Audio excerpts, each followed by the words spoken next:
मेरे काफ़ी सारे पेशेंट्स हैं जो कंधे के दर्द से परेशान हैं। वो रात को सो नहीं पाते हैं और दिन में काम नहीं कर पाते हैं। इन लोगों को फ्रोज़न शोल्डर की तकलीफ है। तो ये फ्रोज़न शोल्डर होता क्या है, आज समझते हैं। शोल्डर की जो जॉइंट है, उसके बैक में, ऊपर और पीछे 4 मसल्स होती हैं जो उसको ग्लव की तरह या एक कफ की तरह बांध के रखती हैं। जो भी हम मूवमेंट करते हैं, ये जो मसल्स शोल्डर की हैं चारों, शोल्डर को सेंटर करके रखती हैं और उसे बाहर जाने से रोकती हैं। फ्रोजन शोल्डर में जितनी भी ये मसल्स हैं, इन मसल्स में स्वेलिंग आ जाती है, वो टाइट होना शुरू हो जाती है। तो इसके स्टेजेस हैं या फेजेस हैं। पहले स्टेज में या पहले फेज में बहुत पेन रहता है 3-4 महीने। उसके बाद जैसे जैसे पेन कम होता है, स्टिफनेस बढ़ती जाती है, तो ये स्टिफनेस फेज है। फिर कुछ महीने बाद ये फेज जाता है, तो फिर रिजोल्यूशन या फिर रिकवरी का फेज आता है। तो फ्रोजन शोल्डर साल से 1.5 साल या 18 महीने तक ये चलता है। इसको फ्रोजन शोल्डर नॉर्मल टर्म बोलते हैं, लेकिन इसका जो मेडिकल टर्म है उसको एडेसिव कैप्सुलाइटिस बोलते हैं। फ्रोजन शोल्डर डायबिटिक पेशेंट्स में, हार्ट के पेशेंट्स में, जिनको ब्लड प्रेशर हो या जिनका कोलेस्ट्रॉल ज़्यादा हो या जिनको थायराइड की प्रॉब्लम हो, इन सब कंडीशंस में फ्रोजन शोल्डर ज़्यादातर देखा गया है।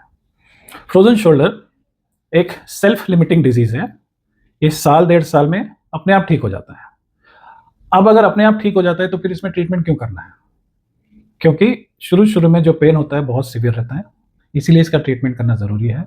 जब स्टिफनेस आता है तो ना हम काम कर सकते हैं, ना हम सो पाते हैं, इसीलिए इसका ट्रीटमेंट ज़रूरी है। और ज़्यादा देर तक अगर हमारी मसल्स में स्वेलिंग रहती है, तो टेयर होने के चांसेस भी ज़्यादा रहते हैं, जिसे हम रोटेटर कफ टेयर बोलते हैं। तो ये 3 वजह से इसका ट्रीटमेंट करना ज़रूरी है, और ट्रीटमेंट अर्ली स्टेजेस में करेंगे तो रिकवरी फुल हो जाएगी बिना किसी कॉम्प्लिकेशन के। फ्रोजन शोल्डर का ट्रीटमेंट बताते हैं। इसमें जो सबसे इंपॉर्टेंट है कि पेन रिलीफ हो और मसल्स की मूवमेंट बनी रहे या स्टिफनेस चली जाए। स्टिफनेस जाने के लिए या पेन कम करने के लिए सबसे इंपॉर्टेंट चीज़ है फिजियोथेरेपी। जितनी आप फिजियोथेरेपी एक्सरसाइज करेंगे, उतना आपको ये रिलीफ उतना जल्दी मिलेगा।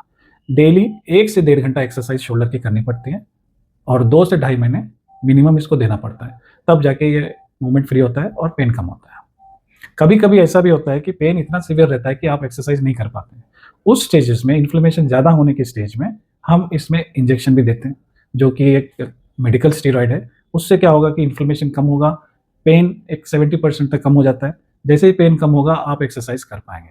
कुछ पेशेंट्स में जिनको बहुत सीवियर होता है या जब बहुत लेट आते हैं, उन लोगों में इंजेक्शन काम नहीं करता है।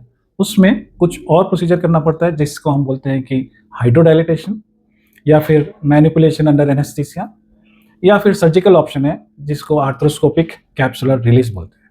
तो ये तीनों भी ऑप्शंस है, बट ये लेट स्टेज वालों में या सीवियर कंडीशन वालों में या जिनमें फिजियोथेरेपी या इंजेक्शन से रिलीफ नहीं मिला है, उन लोगों में करते हैं। फ्रोजन शोल्डर में इंपॉर्टेंट क्या है? एक, डायग्नोसिस जल्दी हो। दूसरा, ट्रीटमेंट सही हो। तीसरी ज़रूरी चीज़, इसमें कोई कॉम्प्लिकेशन ना आए, इसका भी ध्यान रखना पड़ता है।